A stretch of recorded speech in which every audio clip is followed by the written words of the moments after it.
My name is Evelyn Grant. I am 66 years old, retired after 3 decades as a community librarian. Most days of my life are quiet now. I water the ferns on my porch. I read mystery novels borrowed from the same shelves I once organized. And I wait for the rare phone call that means my son still remembers he has a mother. But that night, everything I believed about safety and silence shattered within seconds. I was halfway through reheating leftover soup when my phone rang. I almost didn't answer. Unknown numbers usually mean telemarketers or wrong dials, but some instinct that only a mother carries in her bones, made me swipe. A trembling voice said my son, Daniel Grant, was in the intensive care unit at St. Augustine Hospital. They told me he had collapsed at home. They didn't have more details. They just told me to come now. I dropped my spoon. Shoes barely on my feet, I grabbed my coat and the small wooden box that had belonged to my husband. Inside that box was a diamond from our wedding band. I kept it with me whenever fear crept up on me. The drive felt endless. I remember red lights blurring past, and my heart punching against my chest like an animal desperate to escape. I ran into the hospital, panicked, calling my son's name before the doors had even closed behind me. Bright white lights burned my eyes, and my breath fogged the air like I had sprinted through winter. I rushed toward the ICU doors, but a security guard stepped in front of me, arms stretched wide. "Only family allowed," he said. "I am his mother," I gasped, pointing toward the direction they had told me. "Please, that is my son." Before he could respond, a nurse appeared beside me. She wasn't tall, but the way she carried herself made everyone instinctively move. Her badge read, Marisol Vega, RN. She took hold of my wrist gently and leaned close. "You need to see who's inside with him," she whispered, so soft that only I could hear. The words sliced through my panic. Fear shifted into confusion. Who could possibly be in there with Daniel? His wife, Sloane, of course. But who else? My pulse raced as Marisol guided me away from the security guard and toward a small window in the door of room 508. I didn't know whether to breathe or pray or scream. "Before I bring you in there with me, let me tell you one thing. This story isn't only about a mother running to save her son. It's about what love looks like when the world tries to silence it. If you stay with me, you'll understand why I still believe it's never too late to stand up, even quietly, for the people you love." Through the narrow gap in the window, I saw my son lying motionless beneath white hospital sheets. His skin was pale, drained, his chest rising with the help of machines. The beeping was steady, but faint, like life was just barely keeping time. I wanted to rush in and hold his hand. I wanted to beg him to wake up. But something in the nurse's trembling voice made me stay still a moment longer. Beside Daniel's bed stood Sloane. Perfect hair, perfect posture, not a tear in sight. She held a clipboard and pointed at something near his bedside canal. Her voice was a whisper too, but I could see the way her lips curled into a sharp line when she spoke. And next to her, a man in a suit I had never seen before. He wore an expensive watch and a smirk that didn't match the room we were in. He slid a stack of papers toward her and tapped the signature line. My stomach twisted. Why would paperwork matter when my son was barely breathing? Sloane leaned in, brushing Daniel's forehead with the back of her hand in a gesture so tender it looked rehearsed. She lowered her mouth to his ear and murmured something. The suited man glanced around, almost impatient. He held a pen out to her, and she nodded like a business deal had just been approved. The nurse beside me sighed through her teeth. "That man is a lawyer, Victor Hale. He showed up before you did." "I don't understand," I whispered. "You will," she said. I clutched the diamond box in my coat pocket. I always carried it for courage, but right now, courage felt like smoke escaping through my fingers. I kept staring through that tiny opening, trying to piece together what I was seeing. My son, helpless. His wife, calm and hurried. A stranger pushing legal documents.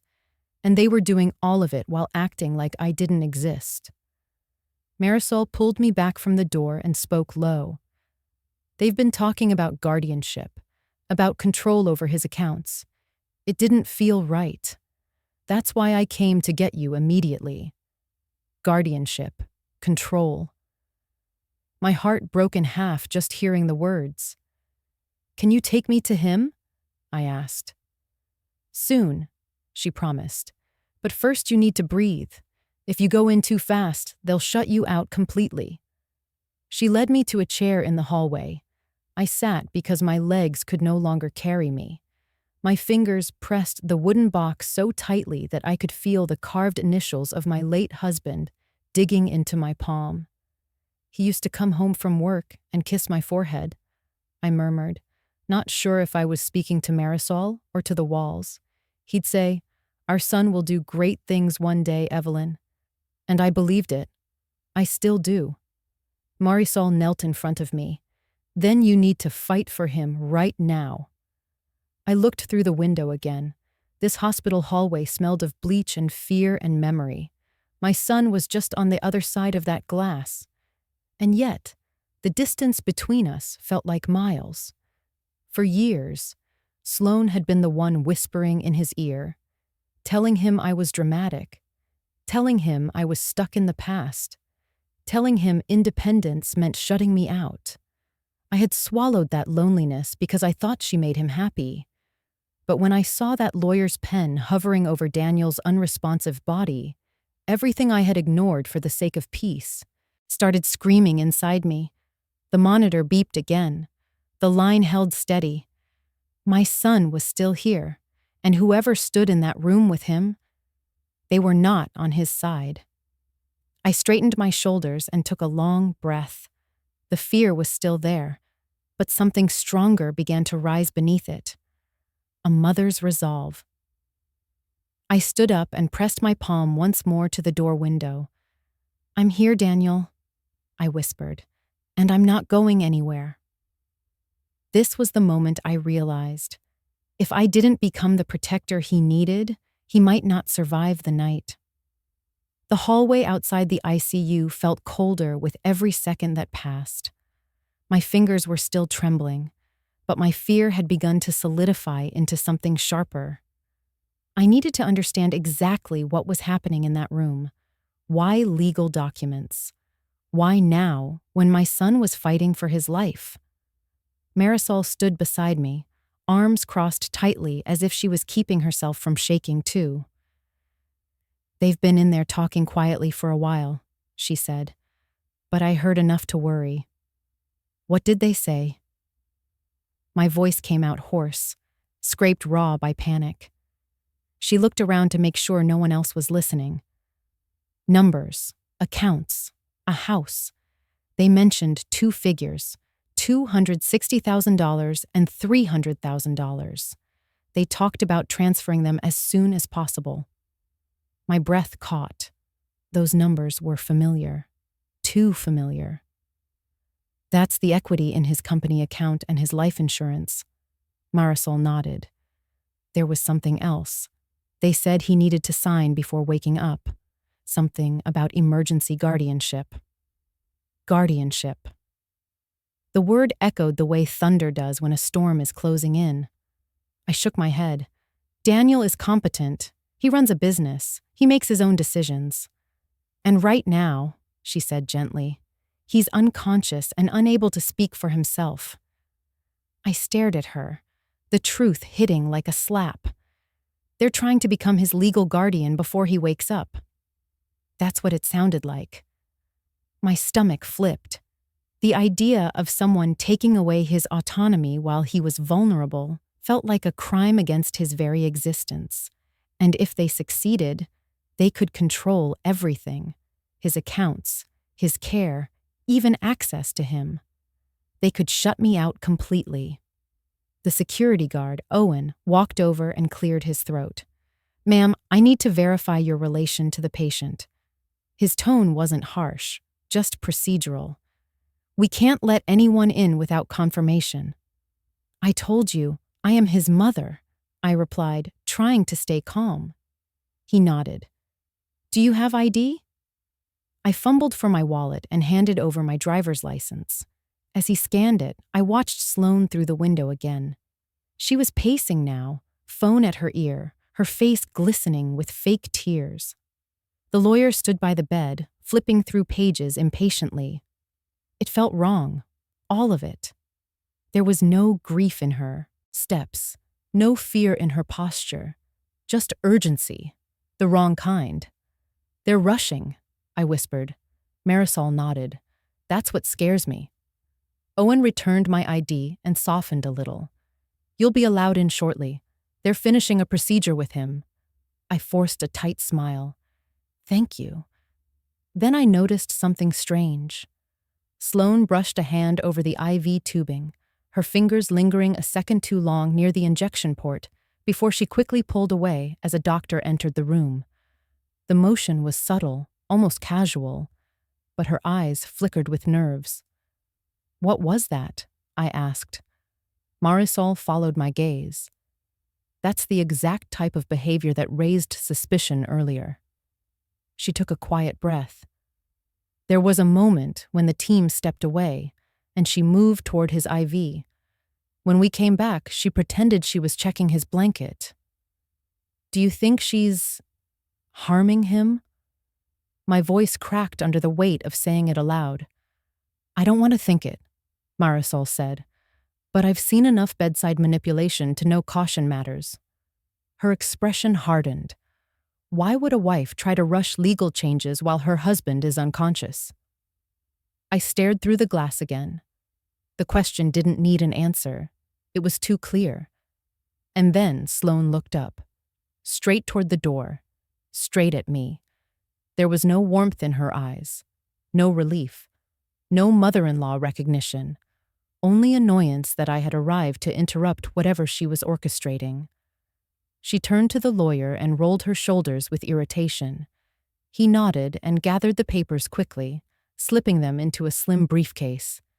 He leaned down near Daniel, said something quietly, then stepped toward the exit. As he opened the door, our eyes met. He smiled at me like a shopkeeper greeting a customer. "Evening," he said politely, but his eyes scanned me like I was an obstacle. "Who are you?" I asked firmly. "Victor Hale," he replied. "I'm assisting your son with urgent legal matters." "My son? Or my son's wife?" I asked. He didn't answer. He just straightened his tie and walked off down the hall while tapping furiously at his phone. My pulse raced. Something inside me screamed, "Follow him, ask questions, demand answers." But I had someone far more important to reach first. Sloane exited the room next, wiping beneath her eyes, though they were perfectly dry. "Oh, Evelyn," she whispered, masking irritation with forced compassion. "He just collapsed. It was terrible. The doctor said something about his blood not clotting." She sniffled dramatically. "What happened?" I asked. "He's been stressed. His business hasn't been the same lately." She shrugged as though stress simply made men drop unconscious. "He drinks green smoothies every morning to stay healthy, but I guess that wasn't enough." Green smoothies. Daniel had started drinking those because she insisted. "We were just signing some paperwork," she continued. "You don't have to worry about the details. I'm handling everything." No. She wanted me to step aside, to be invisible. "I want to be here when he wakes up," I said. She smiled sweetly, but it didn't reach her eyes. "Of course, but you know how he is. He didn't want you fussing over him." Those words, the tone, it was exactly how she'd always tried to wedge space between us, using his voice to silence mine. Marisol stepped forward, positioning herself protectively near me. Visiting hours allow family to stay, she said calmly. Sloane briefly glared at her, then plastered her smile back on. Sure, stay if you want. I just need to make a call. She walked away, heels tapping sharply against the floor. Each click sounded like a countdown. When she disappeared around the corner, Marisol whispered, "Did you hear what she slipped earlier? Stress. Smoothies. She's building a narrative." A narrative for what? I asked, but I already knew. For why he collapsed. For why his blood wasn't clotting. For why his mother shouldn't interfere. Owen approached again. "Ma'am, you can go in now." I took a deep breath. My son was behind that door, fighting quietly for his life. And the people who should have been protecting him might have been hoping he never opened his eyes again. I placed my hand on the door handle, the small wooden box pressed against my chest from inside my coat. I whispered a promise to myself. Not tonight, not while I'm here, not my son. I entered the room, and the beeping monitor welcomed me like a heartbeat calling me home. The air inside Daniel's room was heavy and too clean, like it was trying to erase any sign of life. I stepped closer to his bed, afraid that if I blinked, I might miss some small proof that he was still with me. His hand lay limp against the sheets, pale and cool. I placed my palm over his and whispered, "I'm here, sweetheart." For a moment, the only response was the soft rhythm of the monitors. Then I felt Marisol enter behind me. She closed the door gently, giving us a small island of privacy. "He's stable for now," she said, keeping her voice low so the machines wouldn't seem louder. "But his clotting levels are dangerously off. The doctors are trying to figure out why." I nodded, unable to take my eyes off him. My little boy, the same boy who once scraped his knee learning to ride his first bike and cried into my shoulder.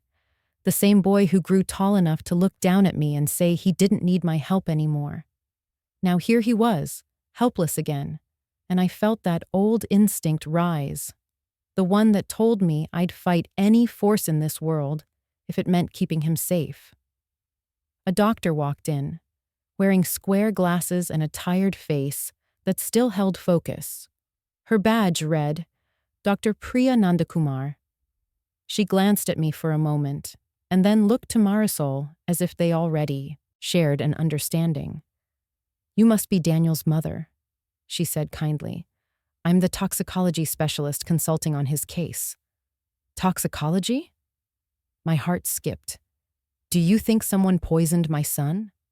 She didn't react to the word poison, not visibly. "Right now, we're looking at all possibilities. His blood is showing signs consistent with exposure to certain anticoagulants." "Like the ones used for heart issues?" I asked. "Yes," she replied, "except Daniel isn't prescribed any." She checked the IV bag carefully, her eyes scanning the tubing as though reading a sentence written in plastic.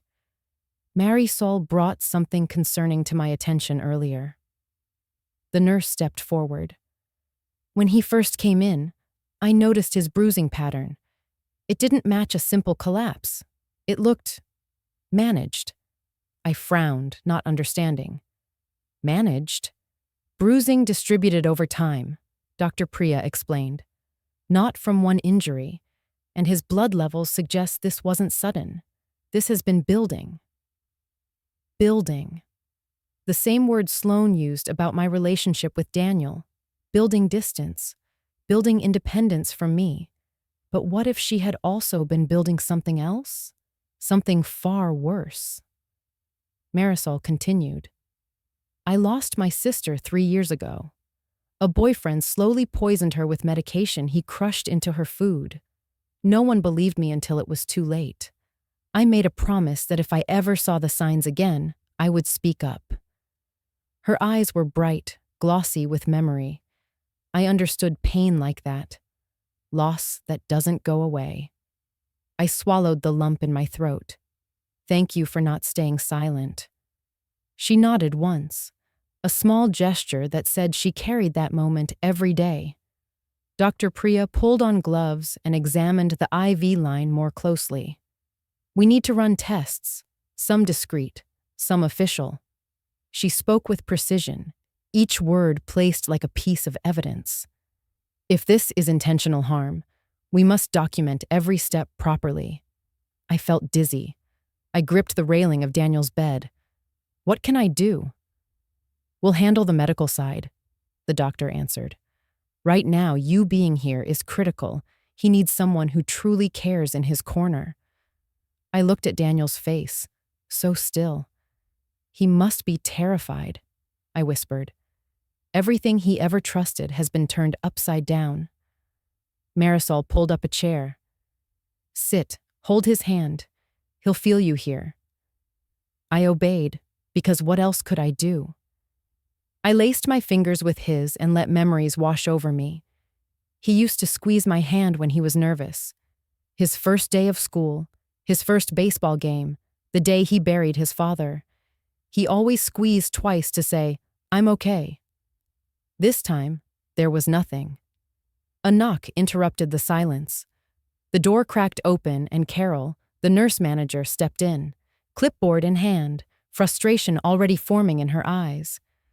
Marisol, she said tightly, I need to speak with you about some irregular documentation. The younger nurse stiffened. Now isn't the time. It wasn't the time earlier either, Carol retorted. We have protocols. You can't just request extra tests without approval. Dr. Priya stepped in. I approved them. Carol blinked, thrown off. Doctor, with all due respect. With all due respect. Dr. Priya cut in smoothly. My field is recognizing what others might miss. There are inconsistencies here that demand investigation. I expect your cooperation. Carol's lips pursed. The tension was sharp, the kind that comes from layers of office politics and heavy responsibility. After a moment, she nodded abruptly and left. Marisol exhaled. She's not a bad person. She just doesn't want trouble. And what we're uncovering, Dr. Priya said, removing her gloves, is trouble. I felt the room tilt again. I leaned forward, resting my forehead to the back of Daniel's hand. Marisol placed a gentle hand on my shoulder. We are going to find out what happened, she said. But we have to be smart. Whoever is responsible may already know we're watching. I listened to the soft beeping of the machines, the hum of the air vents, the fading footsteps of people passing through the hall. Life in a hospital is a battle that never pauses. Dr. Priya gathered the samples she needed, labeling each with calm precision. We'll run these quietly first, she said. If we find what I think we will, then we lock everything down officially. She and Marisol exchanged a look, a silent agreement that something dangerous was happening here. I lifted my eyes toward them. I need the truth, all of it, even if I don't want to hear it. You deserve the truth, Marisol replied. And so does he. I brushed Daniel's hair from his forehead. He was always so careful with his health. He switched to green smoothies because she told him they were better than breakfast. He believed her about everything. Marisol paused. Green smoothies? Yes, I said. Every morning. She and Dr. Priya shared another look. The kind that confirms suspicion isn't paranoia. I'll check his home records, the doctor said quickly. Any diet changes could be important. As she stepped out, Marisol leaned closer to me. Let me ask you a difficult question. I braced myself. Go on. In the last few months, did he seem more tired, more bruised, confused sometimes? My throat tightened. Yes, all of it. But I had blamed work stress, long hours, the burdens of adulthood. Guilt hit like another blow. I should have noticed. I should have listened closer. I should have come sooner. Marisol didn't scold me. She simply said, You're here now. I nodded. I won't leave him again. She smiled softly. Good. because things might get harder before they get better. I squeezed Daniel's motionless hand, wishing my strength could flow into him through my fingertips. Then I heard footsteps approaching outside. Sharp, quick, the kind of steps made by someone with a plan. Sloane. My heart hardened like a fist. Whatever game she had been playing, she wouldn't be playing it alone anymore. Not now that his mother was here. Not now that someone finally saw her clearly.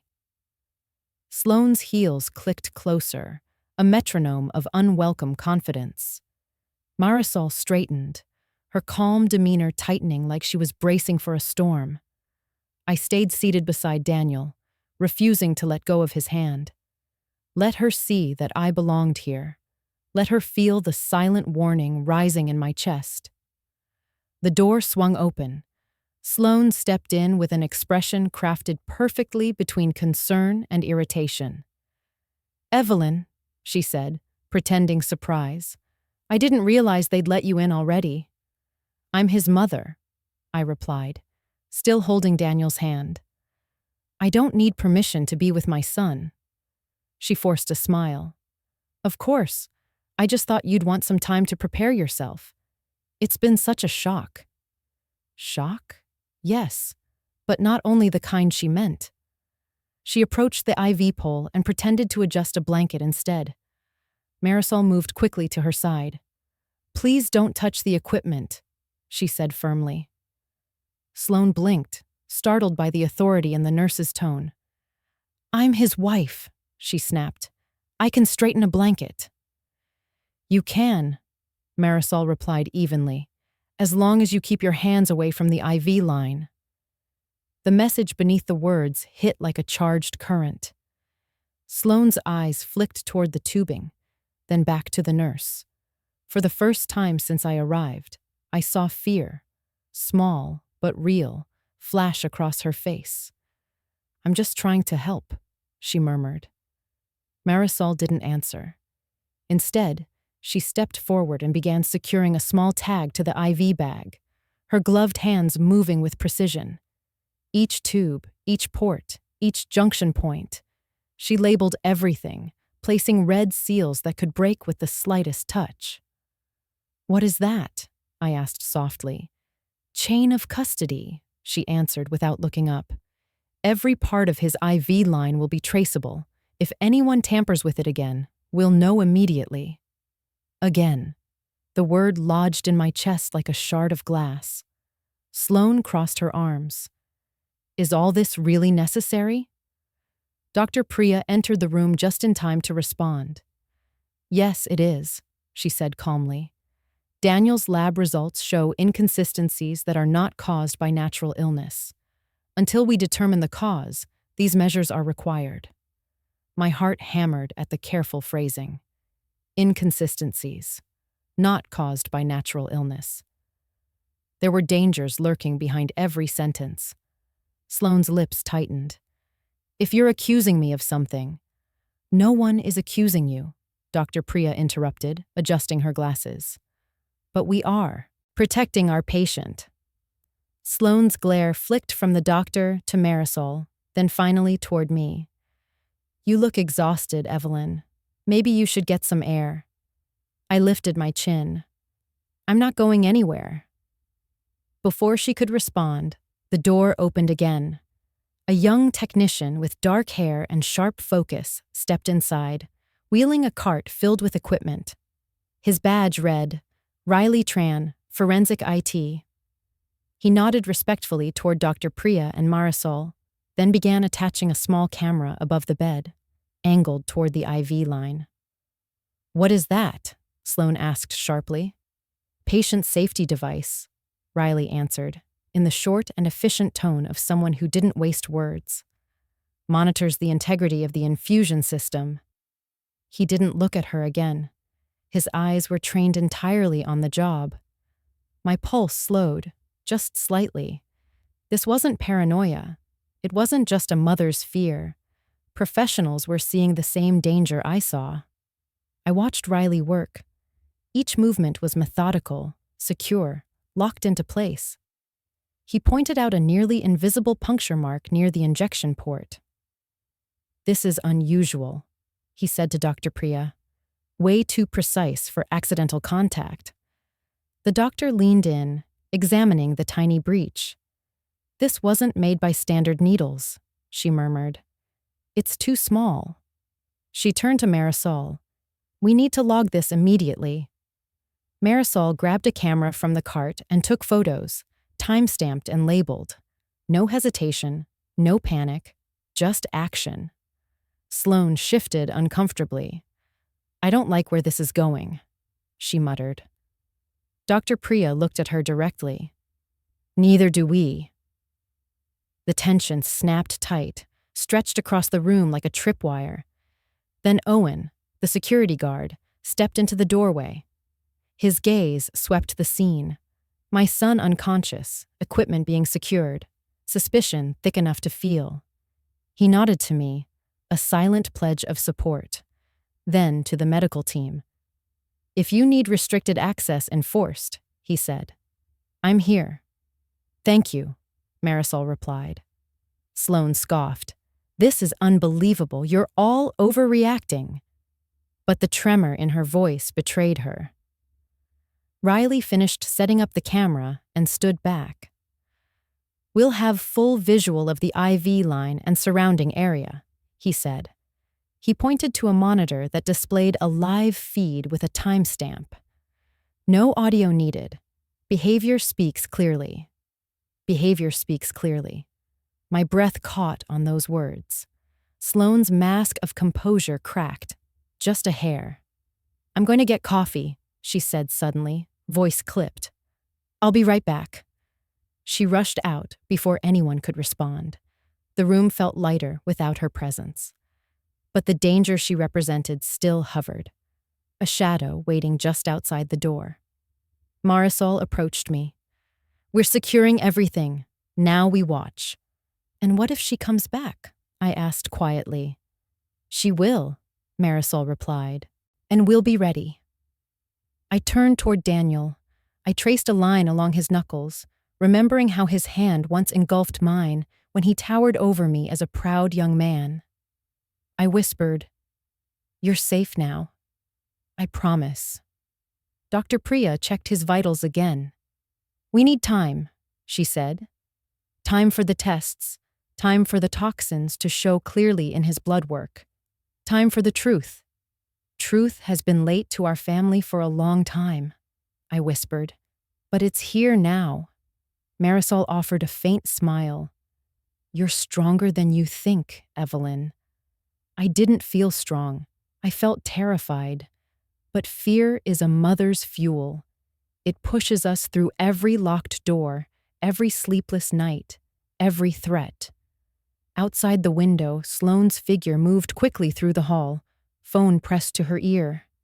She looked back once, saw me watching, and turned away sharply. She wasn't done. Not even close. I gripped Daniel's hand again, grounding myself in the one truth that mattered. He was still breathing, still fighting, and as long as his heart kept beating, mine would beat for both of us. I leaned close to his ear, the way I used to when he was little, afraid of thunderstorms. "I'm not letting you go," I whispered. "Not now, not ever." A nurse returned briefly to adjust Daniel's monitors. When she left, the room sank into an eerie calm. Machines blinked and beeped in steady patterns, but underneath it all, there was a tension that made every second feel amplified. Dr. Priya stepped outside to expedite the lab work, and Riley moved to a discreet corner to check the live camera feed. Marisol stood near the IV pole like a silent guardian. I stayed in the chair, holding Daniel's hand, trying not to imagine too far ahead. Every time my mind leapt toward fear, I forced myself to breathe. One moment at a time, one heartbeat at a time. Marisol's phone vibrated. She glanced at the screen, then approached me with a firm but gentle urgency. "We need to talk, quickly, before she returns." I stood, careful not to disturb the tubing. "What is it?" "We're going to set a trap," she whispered. My eyes widened. A trap? It sounded like something from the novels I used to shelve, thrillers with cunning villains and brave protagonists. But this wasn't fiction. This was my son's life. What kind of trap? I asked. She reached into her pocket and revealed a small adhesive patch, its surface blank and nearly colorless. This reacts to anticoagulants. If someone tampers with the IV again, this turns pale blue. The change is subtle, but undeniable. I stared at the small square. It looked harmless, but it was powerful. Proof wrapped in adhesive. "You're sure it will work?" I asked. "Yes, it's used in toxicology research. We adapted it fast."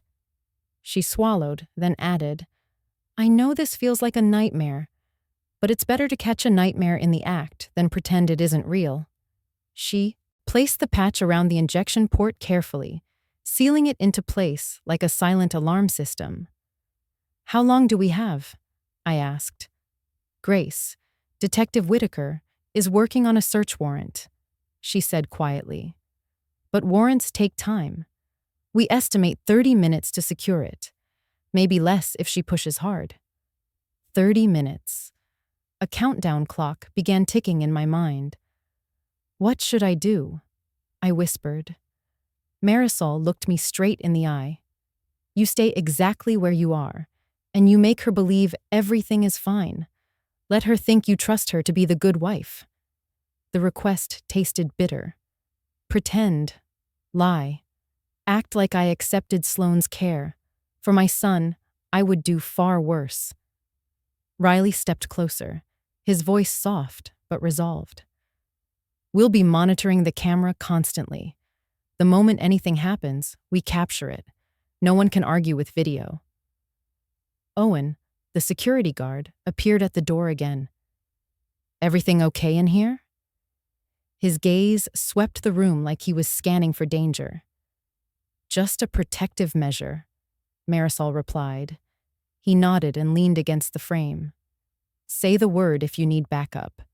I know the policy book, but I also know which rules to bend when someone's life is at stake." My chest loosened slightly. It meant something to have allies I never expected. People who didn't owe us anything.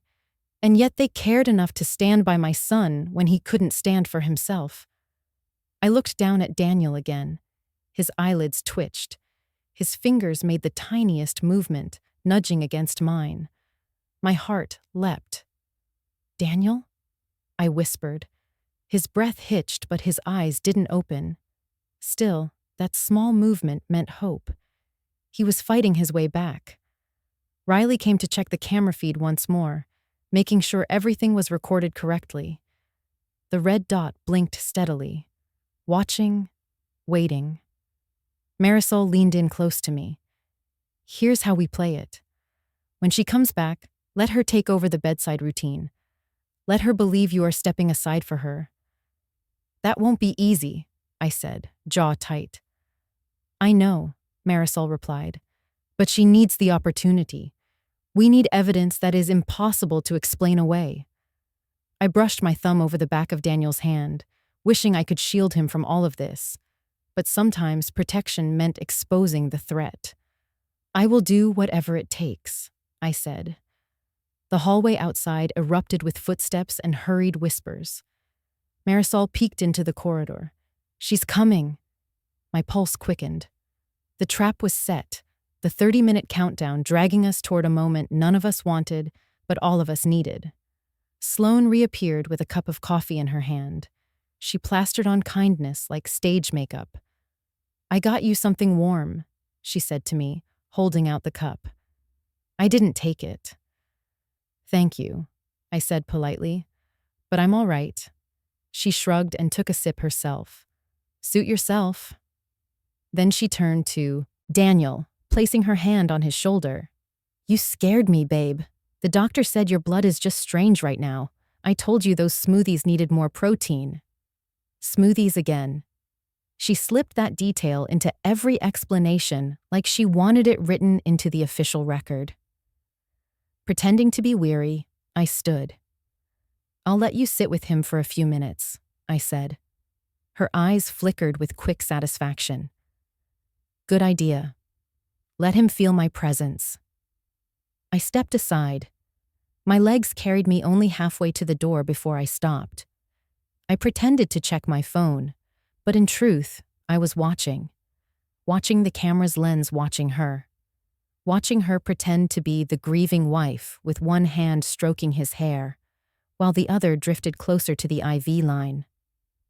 There it was, that subtle shift, that calculated movement.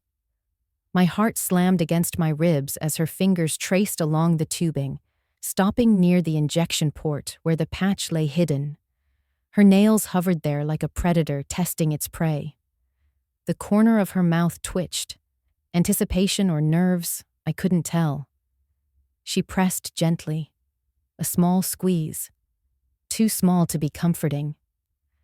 The patch began to fade, slowly at first, then noticeably. A pale blue bloom, like ink dropped into water. Marisol drew in a sharp breath beside me. Riley's eyes widened as he snapped photo after photo of the screen. Dr. Priya returned, saw the scene unfolding, and froze mid-step. The evidence was happening right in front of us. Sloane kept going, unaware that every movement was being recorded. She murmured to Daniel, her voice low and sugar-coated. Soon you'll be free. My stomach dropped. Free? From what? From whom?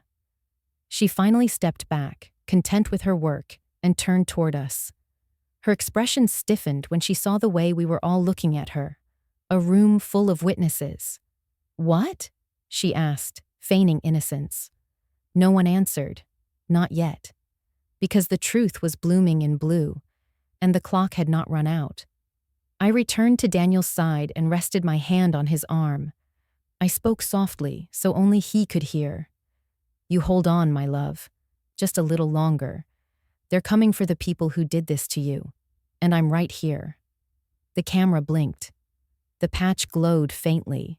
The trap had worked. I had to force every muscle in my face to stay calm. If Sloane sensed the shift in the room, she might bolt. Or worse, she might act faster before law enforcement could intervene. I steadied my breathing, smoothing the tremor in my voice as I spoke. Sloane, I said softly, thank you for staying with him. I know this has been overwhelming. Her shoulders relaxed almost instantly. That was the key with her. Flattery, deference. Let her believe the control belonged entirely to her. Of course, she replied, brushing imaginary dust from Daniel's blanket, as if she were the only one who truly cared. I'm the one who always keeps this family together. I nodded, swallowing the taste of bitterness. You have been so generous, letting me be part of this moment. She lifted her chin at that, taller, smugger. Good. She needed to feel safe, needed to feel like the smartest person in the room, because people who feel safe get sloppy. I shifted closer, hands clasped like a penitent. I've been thinking, I said, letting my voice catch with vulnerability. About the house. You know how cramped it feels now. Daniel told me you two were considering a bigger one, somewhere nicer for both of you. Her eyes sharpened with interest. Money always softened her edges. Yes, she said slowly. We were looking. The market has been impossible, though.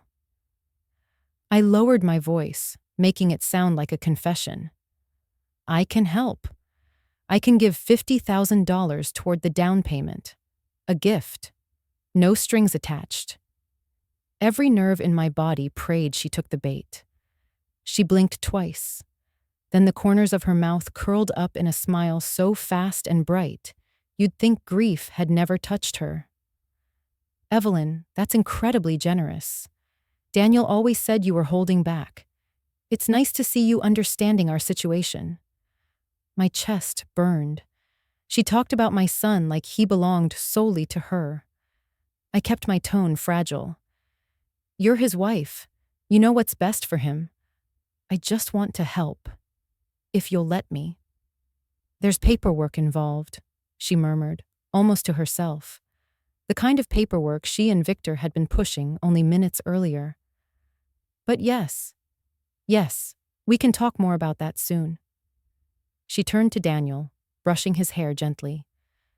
When he wakes up, he won't have to worry about a thing, she said. We'll take care of everything. The way she said we made my skin crawl, but her guard was down.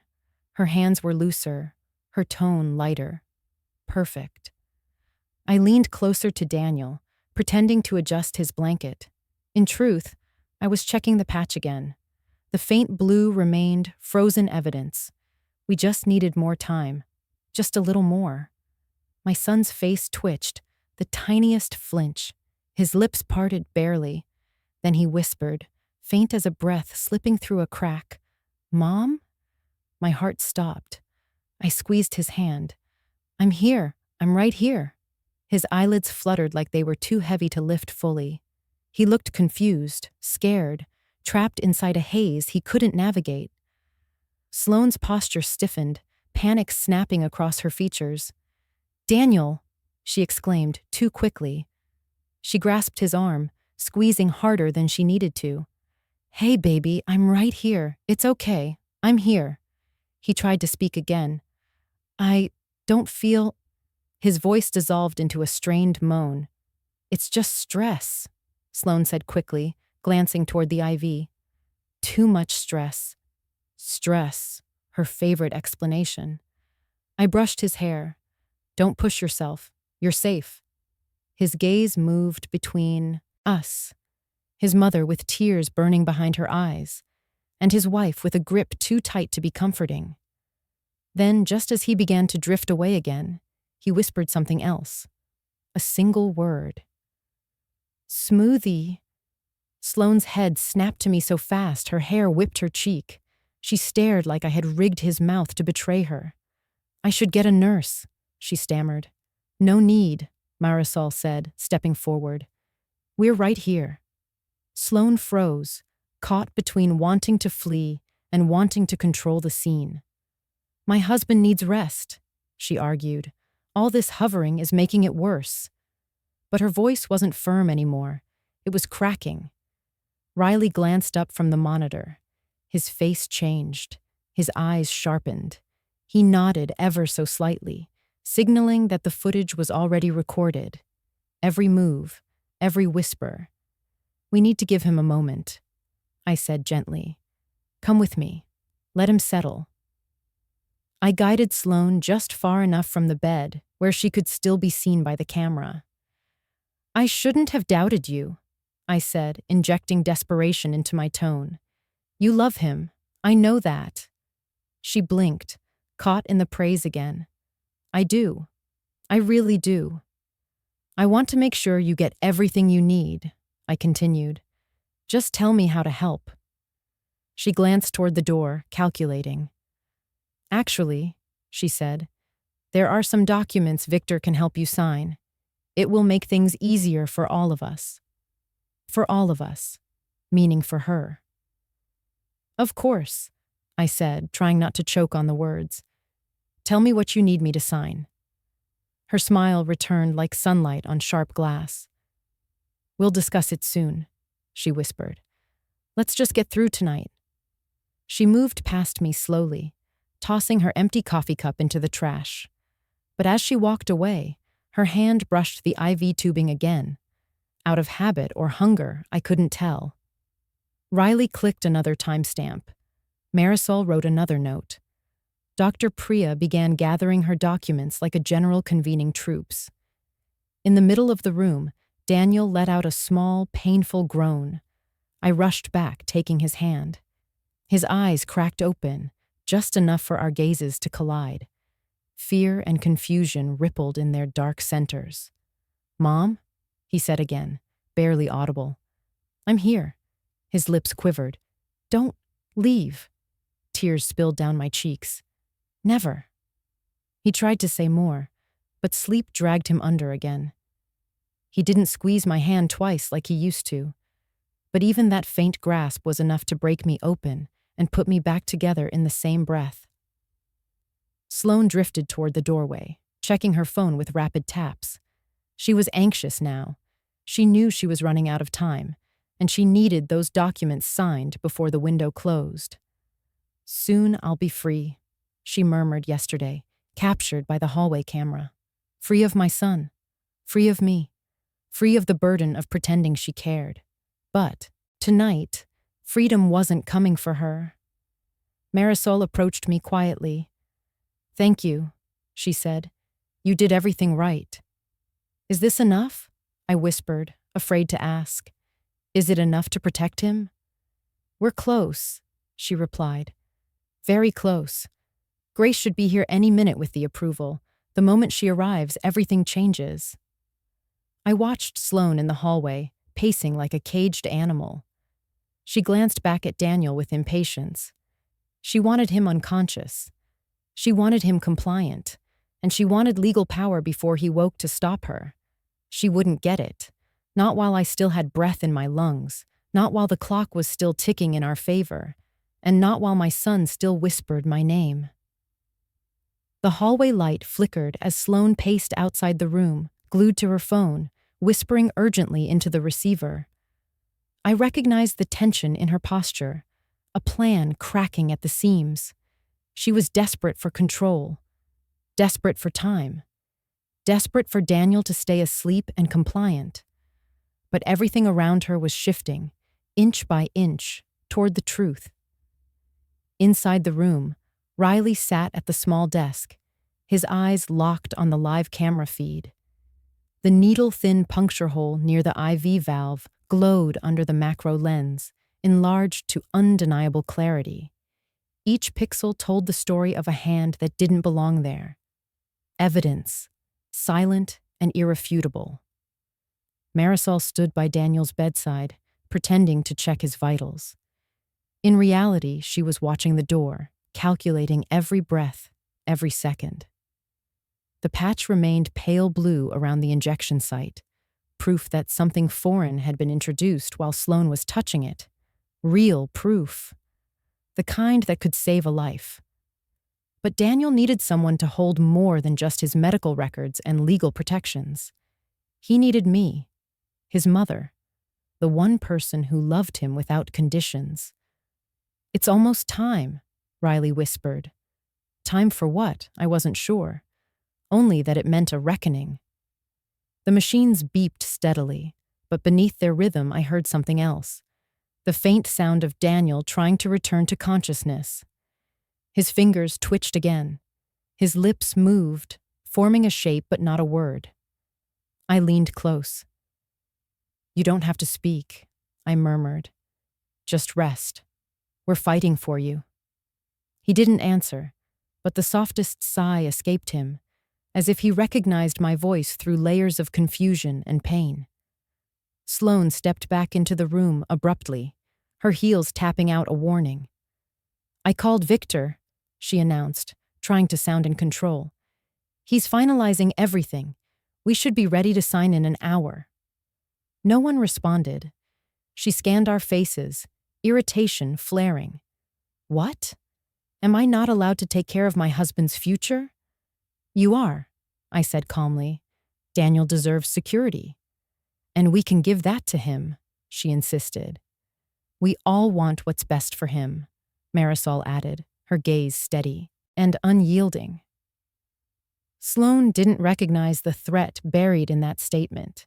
She was too busy convincing herself she was untouchable. The room fell quiet again. But the silence wasn't empty. It was coiled with tension, waiting for the next move. Suddenly Daniel's body jerked, his breathing hitching. I stood fast, placing a hand on his chest. "Daniel, I'm right here." His eyes fluttered open briefly. A flash of fear and pain cut across them. His gaze landed on me. Relief flickered. Then he looked past me, straight at Sloane. His breathing quickened. Sloane moved toward him quickly. "It's okay. I'm here, baby. Just relax." Daniel's lips formed a word again. One single syllable, strained and terrified. No. Sloane froze. My heart thudded. What did you say? He swallowed, wincing. No. Smoothie. The word barely came out, but it landed like a hammer. Sloane's expression snapped. He's confused, she said sharply.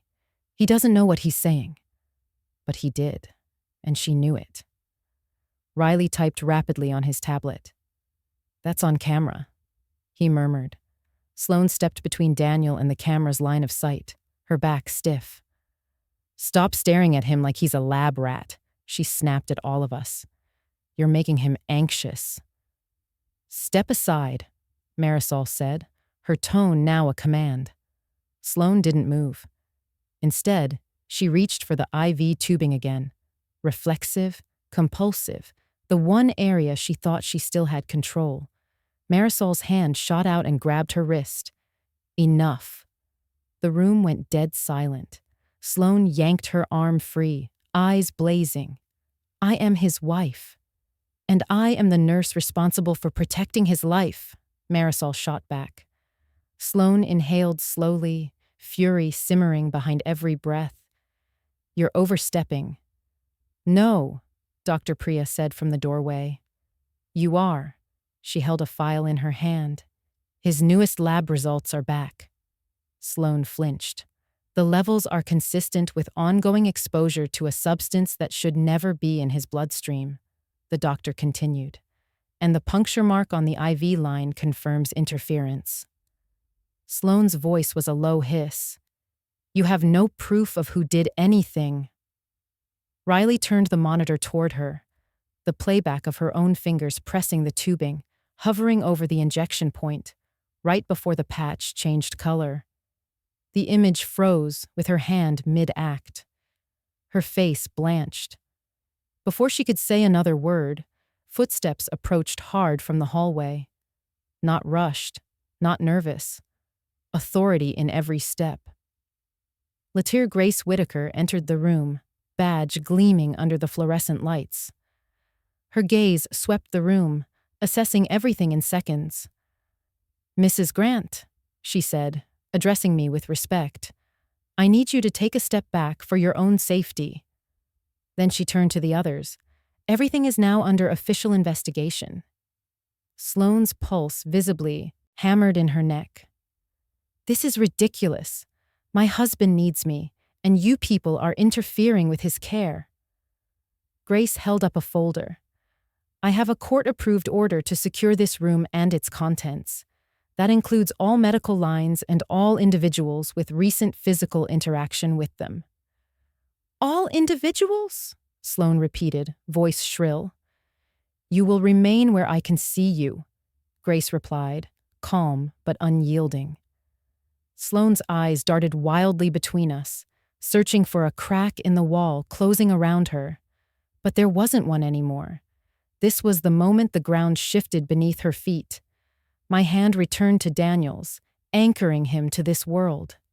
He squeezed, the faintest pressure, but real. The first time he'd done it since he collapsed. I'm here, I whispered, tears filling my voice. We're all right here. Riley turned the monitor back toward him, ensuring a clear angle for anyone who entered the room next. Evidence was no longer quietly collected. It was being prepared for the world to see. Sloane's mask crumbled. Her voice broke into anger she couldn't hide. You don't understand. This was supposed to be over by now. Over, Grace echoed. Sloane realized her mistake too late. She clamped her lips shut, but the word hung there like a confession. Grace took one step closer. Don't worry, you'll have plenty of time to explain that sentence. Sloane didn't respond. She couldn't. All around her, the room had become proof. The truth she buried under lies and manipulation now surrounded her, waiting for the final piece to fall into place. I looked at my son's faint grip around my fingers and reminded myself, this was only the beginning.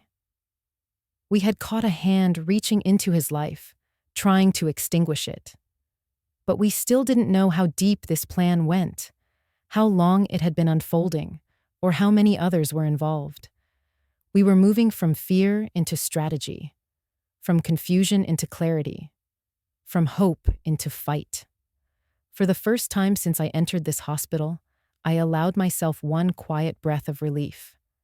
He wasn't alone anymore, and neither was I. Grace remained in the doorway, her posture composed and resolute. She spoke quietly into her radio, requesting additional support.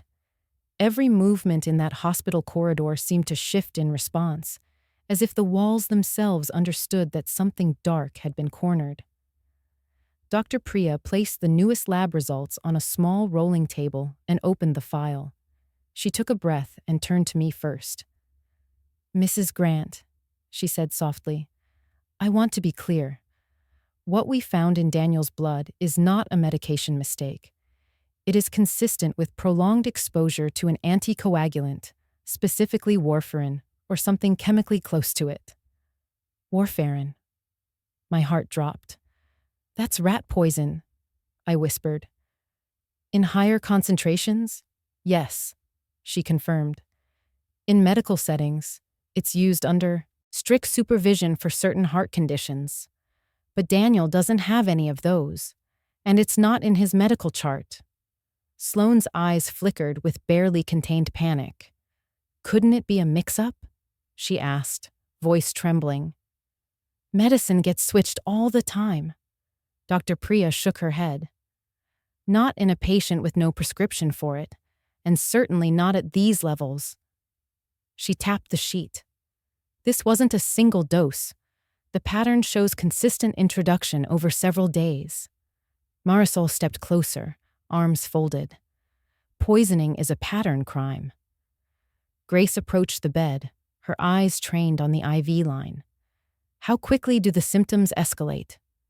Dr. Priya answered, "If not stopped, a catastrophic bleed could occur without warning. It doesn't take long." I gasped and tightened my grip on Daniel's hand. The machines beeped softly, as if agreeing that his heartbeat mattered, that it needed protection.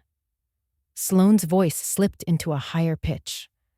"Maybe someone at the clinic messed up the smoothie supplements." And there it was again. Smoothie. Dr. Priya raised a brow.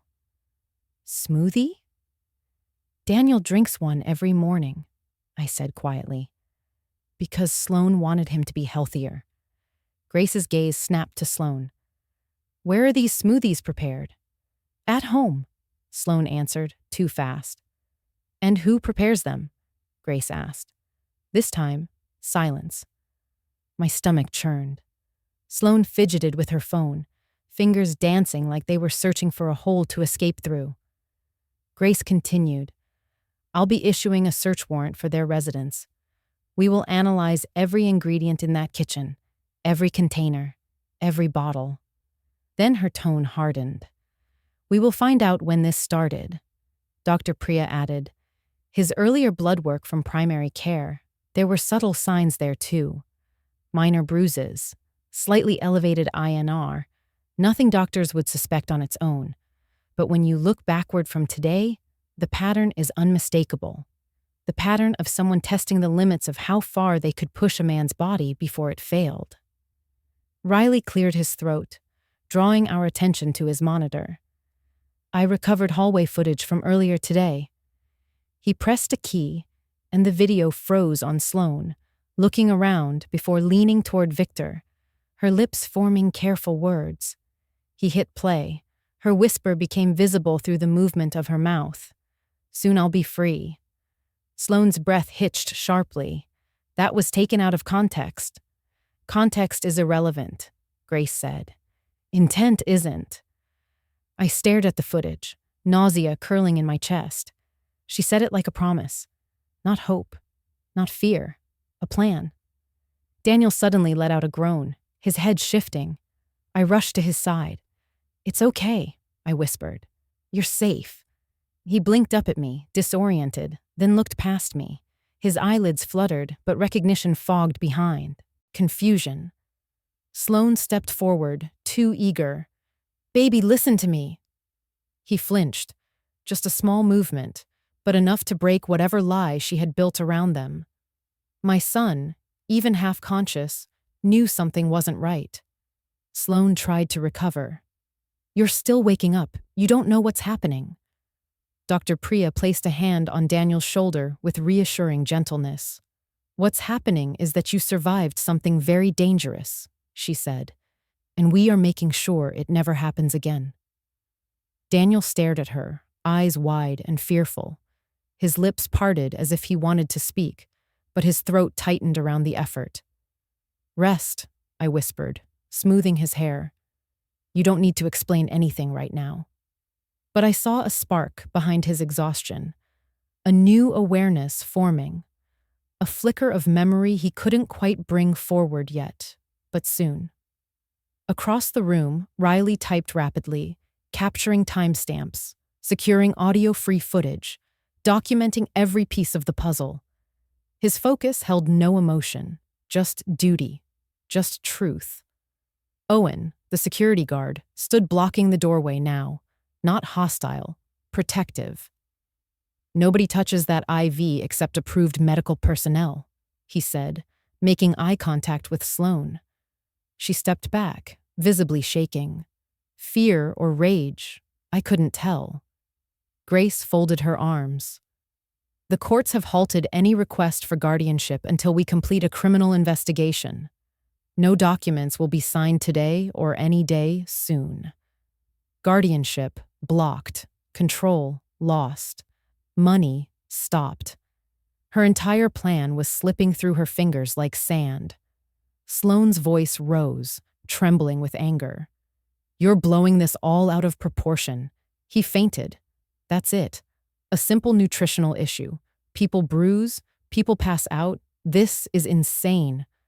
Marisol cut her off. "People don't collapse into life-threatening hemorrhage from spinach and bananas." A beat of silence stretched. Then Grace nodded to Owen. "Escort Mrs. Grant's daughter-in-law to the waiting room. Do not allow her to enter here again without my approval." "My husband needs me," Sloane protested, trying to push forward. "No," I said, standing taller than I felt. "He doesn't." I reached for her arm, not to stop her, but to anchor myself, to feel the weight of the boundary I was finally strong enough to draw. "Daniel has the people who truly care about him," I told her quietly. "And you are not one of them." Her eyes widened with hateful disbelief. She jerked away from me, her face twisted with venom she could no longer hide. "This isn't over," she spat through clenched teeth. "Correct," Grace replied. "It's just beginning." Sloane stormed out with Owen following behind. The moment she vanished down the hall, the room exhaled as one. Relief did not come. Not yet. But hope did. A small, sturdy hope that felt like the very first step forward. Dr. Priya adjusted Daniel's blankets and checked his vitals once more. "We will keep him stable," she promised. I wiped a tear from Daniel's cheek. "We're right here." Riley looked up. "Grace is calling in reinforcements. When they get here, we take the next steps." Ella Grace nodded. "This case is moving into full legal territory. We are not letting anything slip through the cracks." My knees felt weak, but I held my ground. My son needed me steady. We finally had direction, evidence, allies. The truth was no longer just a feeling in my gut. It was written in his blood, recorded on camera, spoken in the fragments of his voice. Whoever tried to erase my son's future had just been caught in the act. But there was still someone else out there. Someone Sloane trusted enough to recruit. Someone who helped lay this trap around my son's life. We weren't done. Grace guided Sloane further down the hall, while Owen shadowed closely behind, ensuring she didn't double back. The moment the door shut, a hush fell over Daniel's room. The kind of hush where everyone instinctively holds their breath, waiting to see what comes next. Riley kept typing furiously, securing multiple copies of the footage, local and remote. He glanced up only long enough to confirm with Grace. Everything is saved. Nothing's getting lost. Good, she replied, because the next part is where they try to wriggle out. Dr. Priya was already reviewing additional charts, her focus sharp as a scalpel. Marisol checked Daniel's blood pressure, adjusting his position gently to help his breathing. Grace turned to me. Mrs. Grant, I want you to stay close to your son. You're the only one who can calm him when he wakes again. I'm not leaving, I said, my voice low but steady. Daniel muttered something weakly, eyes fluttering. Mom? I'm here, I whispered, leaning closer. You're safe. He tried to speak again, but Dr. Priya rested a hand lightly on his shoulder. Save your strength. Your body is working very hard to recover.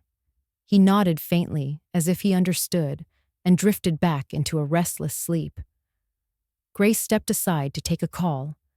We didn't hear the words, but the tone was unmistakable, urgent and commanding. She ended the call quickly, then addressed the room. The attempt to seize guardianship was just interrupted at the courthouse, she said. Your daughter-in-law and her attorney tried to push through emergency authorization for control over Daniel's financial and medical decisions. I clenched my jaw. And now the judge has put a temporary halt on any such motion, Grace said, based on suspicious circumstances and a pending criminal investigation.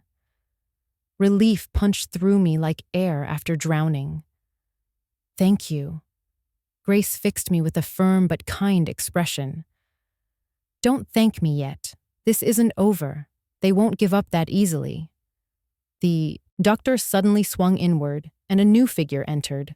Tall, pressed suit, polished shoes that clicked with practiced authority. A leather portfolio in his hand. Expensive pen, calculated smile. Victor Hale, Sloane's attorney. He walked in like the room belonged to him, delivering a crisp greeting. Evening, everyone. I'm here to check on my client's husband. Grace didn't budge. You're not on the patient's authorized contact list anymore. He raised an eyebrow. Since when? Since 5 minutes ago, Grace answered. A motion has been filed to block emergency guardianship until we finish investigating this poisoning attempt. His smile slipped. Poisoning? That's quite an allegation. It's an evidence-based one, Dr. Priya replied coldly. Victor ignored her and turned to me. Mrs. Grant, this must be very distressing. I assure you, Sloane has only been acting in Daniel's best interest. I met his gaze head on. His best interest would be to wake up alive. He blinked, the first crack in his smooth demeanor. I'll be speaking to the hospital administration, he said, shuffling his papers. My client has legal rights. Grace stepped forward. Yes, and so does Mr. Grant. And his rights include not being harmed under the guise of care. Victor paused. The tension in his jaw betrayed him. He was realizing his role in this scheme might be far more criminal than he signed up for. Riley turned the camera monitor toward him without saying a word. The screen showed a clear shot of Sloane's hand squeezing the IV port. The subtle but visible color shift of the adhesive patch. Victor paled. You know chain of custody protocol? Riley asked quietly. Everything you see here holds up in court, Grace added, and combining that with the motion you filed and the timing, it's not looking good for you. Victor swallowed. His eyes darted toward Daniel, then back to the exit, as though calculating whether it was safer to disassociate himself from his client. I'll need to make some calls, he said abruptly. No calls, Grace said. Not until you're processed. Officer Park? Owen stepped forward, positioning himself directly between Victor and the door. Not touching, not threatening, but immovable. Victor stiffened. You have no grounds. You're part of a suspected conspiracy to commit fraud and attempted homicide. Grace cut him off. We have reasonable suspicion. You're staying. His lips parted, but no argument came out. Grace turned to Marisol. Where's the IV bag handler assigned earlier? Janine, Marisol replied. Do you need her? Yes, Grace said. I want the chain fully documented, from pharmacy to bedside. Marisol nodded and hurried out. Within seconds, she returned with a quiet young nurse holding a clipboard who nervously began recounting every transfer of the IV bag. Riley finished uploading files and looked to Grace. Toxicology confirmed, video confirmed, behavioral pattern confirmed, and legal motive confirmed, Grace added. Victor's shoulders slumped, the fight dissolving into fear. Dr. Priya stood tall, gripping the folder. We're stabilizing Daniel, but we need the poison source completely eliminated, or this will happen again. Grace nodded. Search warrants for the house, the kitchen, Sloane's devices, and her financial correspondence with Mr. Hale are being executed right now. Victor's breath hitched. My devices? Every single one, Grace replied. He sank into a chair, hands clasped like prayer had become his only hope. I turned back to Daniel. We're protecting you now, I whispered. You don't have to fight alone anymore. His eyelids fluttered in response. A single tear slipped into his hairline. Grace's phone vibrated again. She checked the message, her face lit with resolve. The judge granted a stay on guardianship based on criminal grounds. It's official. Sloane has no medical or legal authority here anymore. No authority, no access, no more pretending. For the first time in hours, I let a single, shaky breath of relief escape. I pressed my forehead to Daniel's hand. I've got you, I whispered. And for the first time since collapsing, he squeezed my fingers back. Not weakly, not accidentally. With intention. It wasn't just a squeeze. It was his first message to me. I'm not letting go either.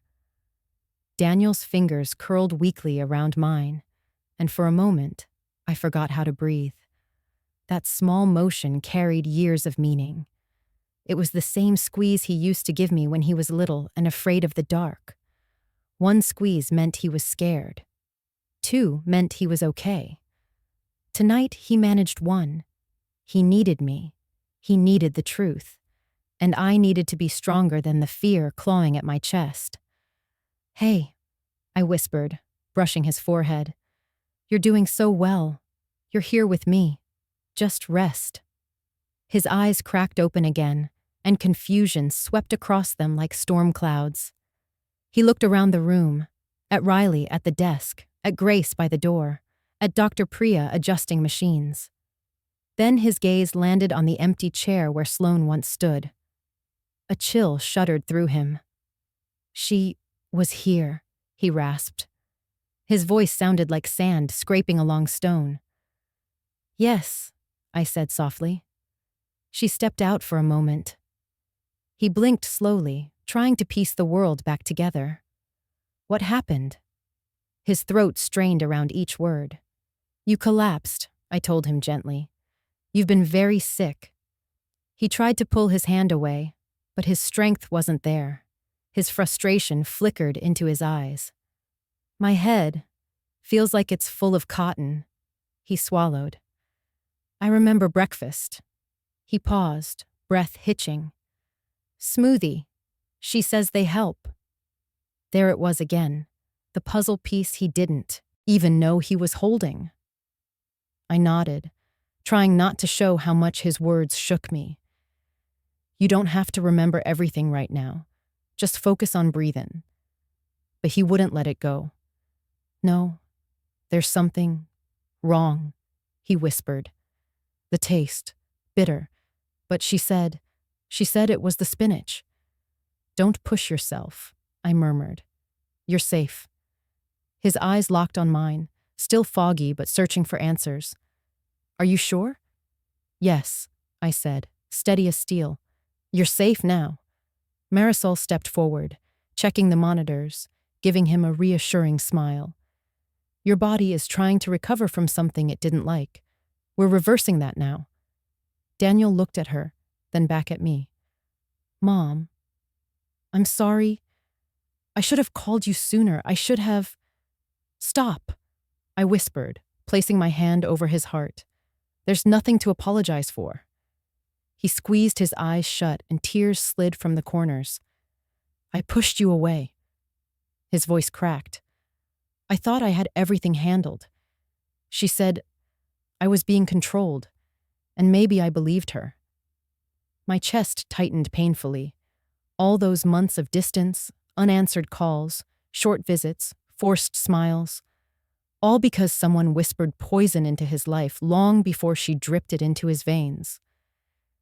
You never lost me, I said. I never stopped being your mother. One phone call, one breath from you, and I'll show up every single time. He trembled, overwhelmed by emotion and weakness and truth. Dr. Priya gave his arm a gentle pat. Rest. Your mind and your body need time. She turned to me. He's stabilizing, but it's a fragile balance. His levels are still too high. We'll monitor him closely. Grace approached the bedside, careful not to crowd him. Daniel, I am Lieutenant Grace Whitaker. I need to ask you a simple yes or no question. Did you sign any medical or financial forms today? His brow furrowed. No, I signed nothing. I closed my eyes in relief. They hadn't gotten to him in time. They wanted his signature before he woke up. They wanted him helpless, voiceless, erased. Grace nodded. That's important. Thank you. Daniel looked at her like he was trying to solve a mystery through a fog. What is going on? His fear rose again. Where is Sloane? She's waiting outside, I answered. It was technically true. She just wasn't free anymore. The doctors and police are making sure everything happening to you is understood correctly.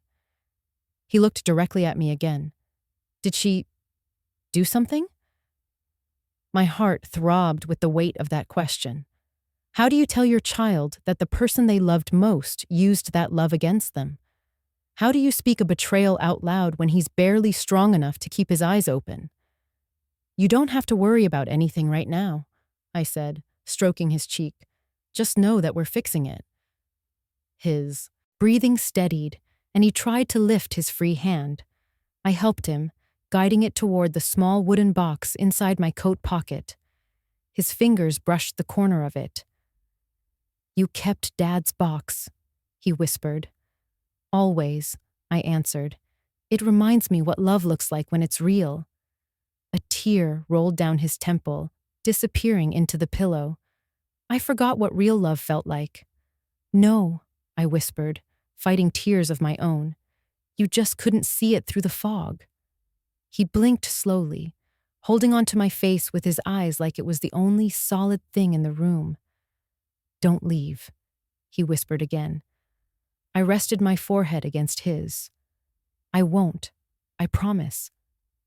Dr. Priya checked his vitals once more and nodded. He needs rest. His brain is trying to put everything together, and that takes work. Daniel's eyes drifted shut again, his fingers still gripping mine.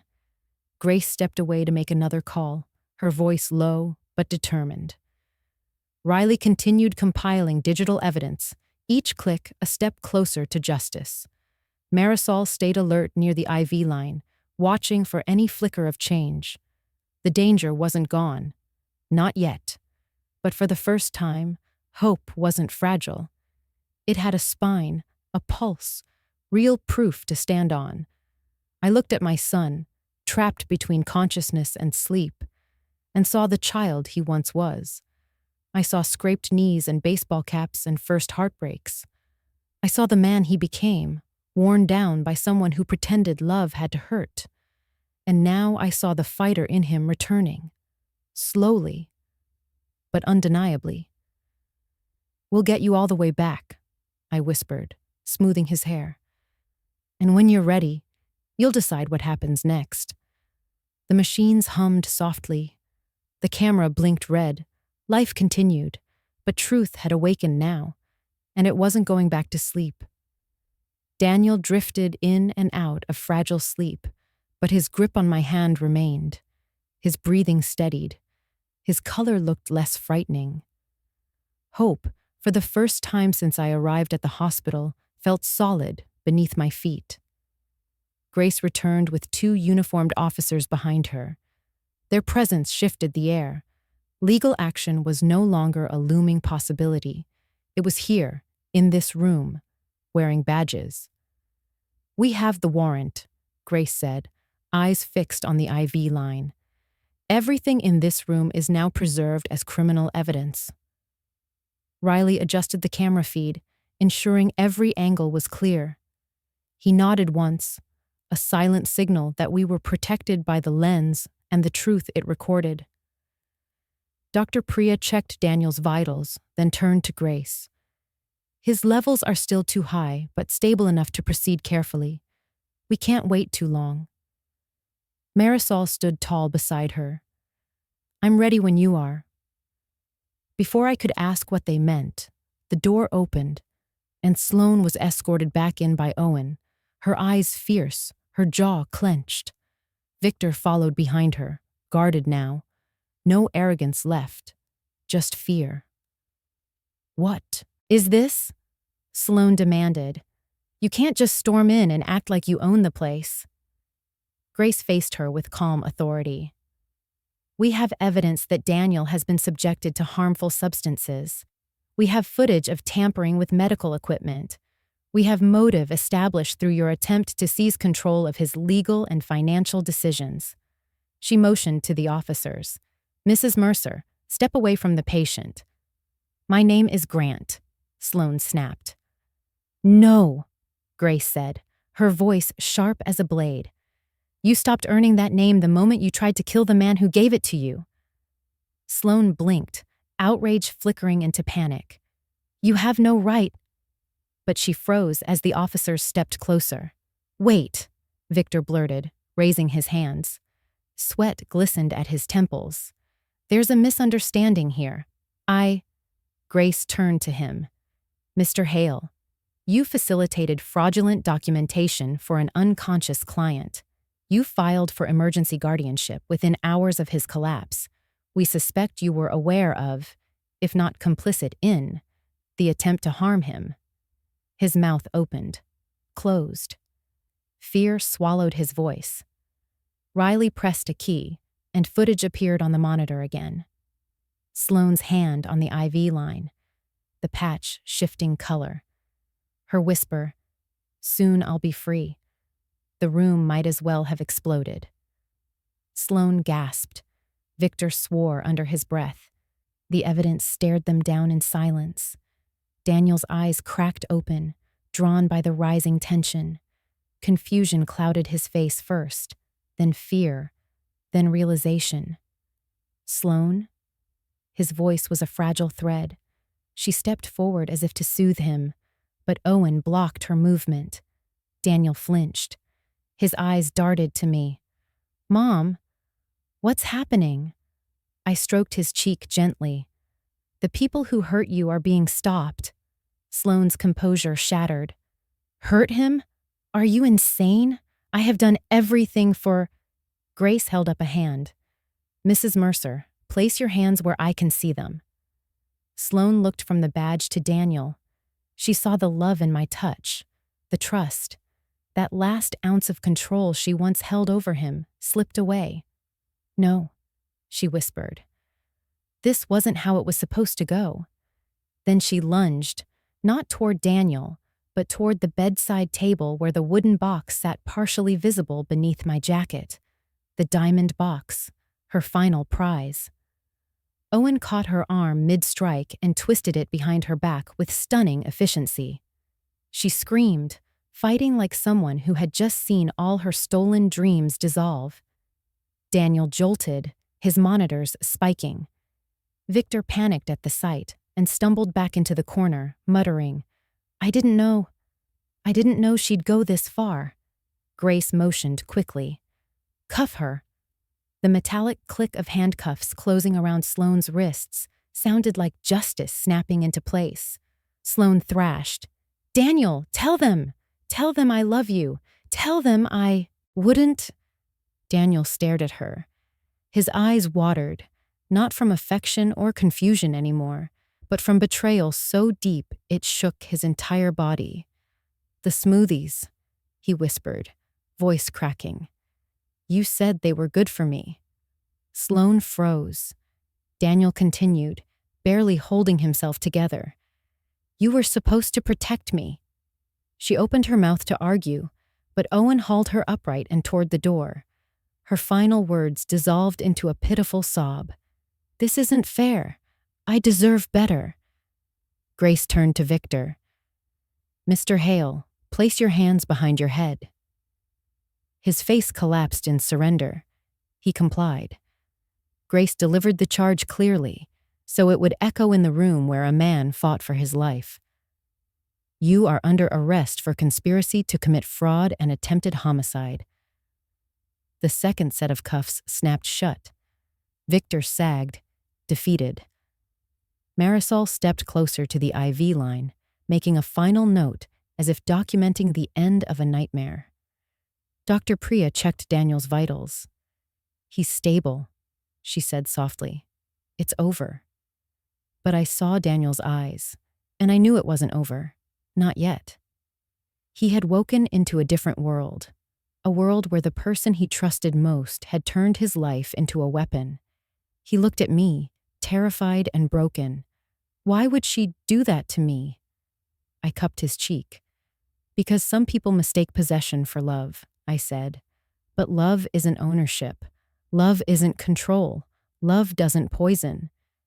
He choked on a sob and gripped my hand tighter than before, as if he were afraid I might disappear too. "I'm sorry," he whispered through tears. "I should have listened to you. I should have believed." "Stop," I murmured. "What matters is you're here, and you're waking up from all of it." He nodded weakly, tears slipping into his hair. Grace came to his bedside. "We'll take care of the legal side," she promised. "Focus on healing." Daniel looked at her, then around the room filled with strangers who saved him. "Thank you," he whispered, his voice breaking under gratitude and hurt and survival. I leaned close, resting my forehead against his temple. "I'm here," I said again. "I'll always be here." He closed his eyes, clinging to my words, clinging to me. The officers led Sloane and Victor out of the room.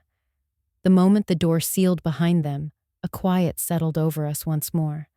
Not fear this time, relief, raw and overwhelming. But as I looked down at Daniel, I knew the deepest wounds would come later. Not from poison, but from betrayal. Tonight, he had survived. Tomorrow, he would have to learn how to live again. Daniel's tears soaked into the pillow beneath him. His chest rose and fell in uneven rhythm.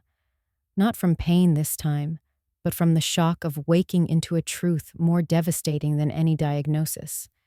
He had survived the physical threat. It was the emotional wreckage now crashing over him. I squeezed his hand again, not needing words. The warmth of that contact was the only anchor either of us trusted at the moment. Marisol dimmed the ICU lights, giving us a cocoon of calm. Dr. Priya adjusted his medication drip to keep his body steady. Riley stepped out to deliver files to Grace. The room softened into something human again. Daniel's voice was fragile. "How long has this been going on?" I brushed his hair from his forehead. "We're not sure yet, but we're finding out." He closed his eyes, tears pooling again. "She said I just needed to rest, that I was overworked, that I didn't need anyone else's opinion." Every memory he spoke felt like a blade. "She said you were manipulative," he whispered, "that you used guilt to control me." The pain in me flared, but I kept my voice steady. "She was isolating you. That's what people do when they're afraid of losing control." His next words broke something deep inside me. I believed her. I leaned forward and kissed his knuckles. "You believed the woman you loved. That isn't a mistake. That's trust. And you shouldn't have to apologize for trusting someone." He trembled, unable to meet my eyes. I let her make me doubt you. You let love blind you, I corrected gently. We all have. He swallowed hard. Shame coated his voice. You showed up every time I pushed you away. I always will, I whispered. Love doesn't keep score. His breath shuddered as he turned toward me, seeking something he hadn't asked of me since he was young. Don't let go, he said. Never, I promised. Then his composure cracked.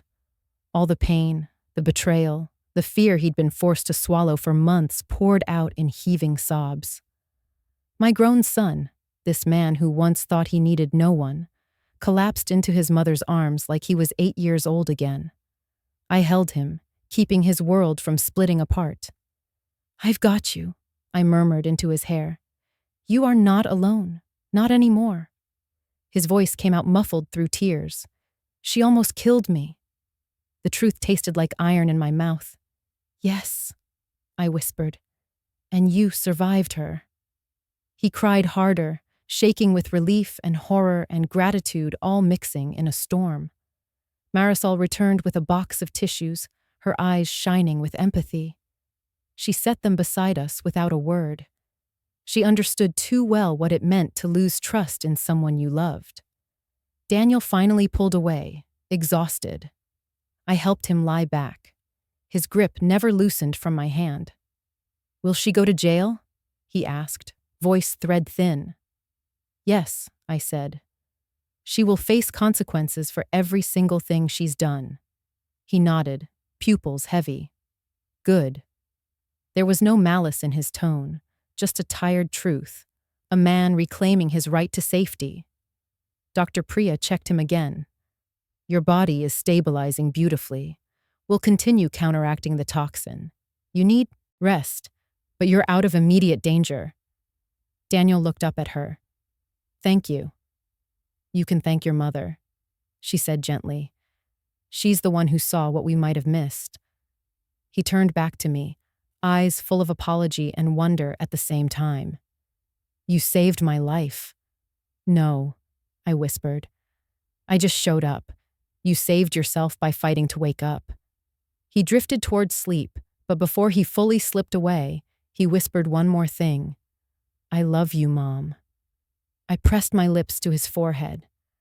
I've loved you every day of your life. His eyes closed, and exhaustion finally carried him into peaceful sleep. This time, the machines beeping beside him weren't frightening. They were reminders that his heart was still determined to stay here. Grace entered quietly a moment later. She looked at Daniel, then at me. We'll be transferring him to a more secure area soon. The investigation will continue, but you can breathe a little now. I exhaled a long breath I hadn't realized I'd been holding. Thank you for fighting with us. That's my job, Grace said. Then softer. And my calling. Riley peeked in with a thumb up, meaning the data was saved in at least 3 places. No truth would be lost tonight. Marisol leaned on the bed's rail. We'll report every update to you, I promise. I squeezed her hand. Thank you for trusting your instinct. She nodded, eyes glistening. Sometimes instinct is the only voice that tells the truth early enough. The room fell quiet once more. Grace stepped out to manage the aftermath. Riley walked away with a newfound resolve like he'd been personally invested in justice now. Dr. Priya left to prepare the next round of treatment. Marisol checked a few settings, gave me a reassuring nod, then slipped away to give us privacy. Daniel slept deeply, holding my fingers in his hand as if they were the last thread tying him to the world. I looked at him and felt something inside me shift. For months, I had mourned the distance between us. I thought I lost my son to adulthood, to marriage, to someone else's influence. But here, in this hospital room, with his heartbeat steady and his hand wrapped around mine, I realized I had gotten him back. Not just alive, but awake. The hospital corridor outside Daniel's room hummed with distant footsteps, an occasional intercom call, the low current of life returning to its usual rhythm. But inside me, a different kind of noise rose and swirled. Anger, relief, fear, gratitude. All of it tangled in a mother's heart that had been ripped apart and stitched back together in a single night. Grace returned about 30 minutes later with someone beside her, a middle-aged man with tired eyes and a limp in his step. His hands were clasped together, knuckles pale. He paused in the doorway as if uncertain he belonged here. "Mrs. Grant," Grace said, "this is Marcus Ellison." The name didn't mean anything at first. But his eyes, yes, I recognized that expression. The look of someone who had once believed he was safe in love and survived learning the opposite. He stepped forward. "I'm sorry to disturb you. I heard about Daniel and I thought maybe I could help." Grace nodded, giving him the floor. Marcus swallowed hard. 3 years ago, I was engaged to a woman named Kara Whitlow. My chest tightened. Kara Whitlow was Sloane's maiden name. "She was everything I thought I wanted," Marcus continued. "Beautiful, charming, supportive. But when I had a minor heart issue, she insisted on managing my medication. She said she was protecting me." He looked down at his hands. "I didn't question her. I trusted her. And then I started getting worse, not better. The bruising, the dizziness, the nosebleeds. Daniel's symptoms. She pushed me to change my will," Marcus said quietly. "She blamed my family for stressing me out. She made me feel like she was the only one who cared." His voice cracked. "One day, I collapsed in the shower, and when I woke up, she was standing over me, asking if I'd signed the documents yet." My breath stopped. Grace stepped closer. His case was never proven. The symptoms were blamed on heart medication. Kara disappeared before any real investigation began. Marcus nodded. "She left a week later, said I was too much trouble. I didn't realize until after she vanished how close I came to dying." He looked up, eyes shining with shame and gratitude. "Your son is lucky you came when you did." His voice softened. "Lucky he has a mother who never stopped loving him." My throat tightened. I pressed Daniel's sleeping hand against my cheek. Marcus reached into his coat and pulled out a small USB drive. I kept notes, screenshots, bank alerts, photos of my bruises. I didn't know if they mattered anymore. He placed the drive in Grace's hand. "But maybe they matter now." "That's more than evidence," Riley said from behind Grace. "That's motive, pattern, intent." Victor, handcuffed to a chair in the hall under an officer's watch, sagged visibly when he heard that. The realization that his client had multiple victims destroyed whatever argument he might have built for himself. Grace placed a comforting hand on Marcus's shoulder. "You just helped ensure she faces justice for every life she tried to take." Marcus gave me a small nod, then looked at Daniel with a mix of mourning and hope. "I'm sorry he had to be next in line," he whispered. "But he won't be the last person she hurts." "No," I said quietly. "He will be the last." Grace stepped outside with Marcus and Riley to process the new evidence. For a moment, I was alone with my son again. Alone with the truth that this wasn't one isolated act. It was a chain of destruction crafted by a predator who hunted trust. I stroked Daniel's arm gently. "You made it," I whispered. "And she is done." A soft knock came from the doorway. A woman entered, warm eyes behind gray-framed glasses, her tone calm and steady. Her name tag read, Anita Rhodes, Social Services. "Mrs. Grant," she greeted softly. "Detective Whitaker asked me to check in. Daniel will need support as he recovers, not just medically, but emotionally. Victims of this kind of betrayal often need time to heal." "I know," I said, my voice thick. He has a long road ahead. And he won't walk it alone, Anita said. Not on my watch. There was something deeply reassuring about her presence. Not dramatic, not heroic. Just human care, exactly what my son had been starved of. We talked quietly for a few minutes. About trauma, about legal protections, about how to help Daniel reclaim the pieces of his life. She promised resources, guidance, advocacy, the things that rebuild trust after it's been weaponized. When she left, I looked at Daniel sleeping with his hand wrapped around mine, his breaths even, his body healing, his heart wounded but beating. The door opened again, just as I whispered, "You're safe now." I expected to see a nurse or another officer. Instead, it was Dr. Priya holding her clipboard, a tired smile on her face. "His numbers are improving," she said. "He's stabilizing beautifully." Relief radiated through me. She hesitated, then added quietly, "He's a very lucky man." I looked at him, emotion swelling. He's my only child. I would have burned the world to the ground if that's what it took to save him. Dr. Priya smiled softly. "Good thing you only needed truth." She left to update the records, and I sat there, just watching him breathe, watching the rise and fall of a chest that had almost been forced to stop. His eyelashes fluttered slightly as if sensing the air shifting around him. This room had been a battlefield. Now it was a sanctuary. But victory wasn't complete until justice was delivered in full daylight, not in whispers and camera feeds, but in court. A new knock sounded, a familiar voice from the doorway. Riley. "We found something else," he said, holding up a small evidence bag. Inside was a USB stick with a gold label, taken from Sloane's car. Grace followed him in, eyes sharp. "Her checklist," she said grimly.